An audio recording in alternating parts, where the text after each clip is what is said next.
What I've got here is they have these fairly new Tesla destination chargers that are equipped with the Magic Dock built in.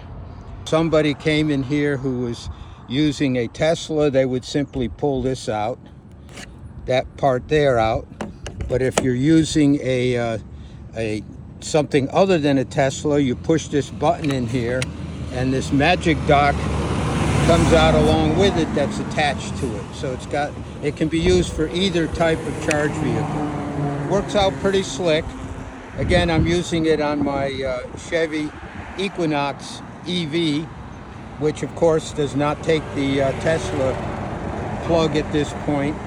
When you go and set this up and select this location on your cell phone, it'll ask you to scan this little QR code that's over here, and away you go. This particular location does have a charge. It's 10 cents per kilowatt hour, which is pretty darn cheap, if you will. And again, this is at my local food shopping store. And here you can see it hooked up into the car, with that Magic Dock adapter on there.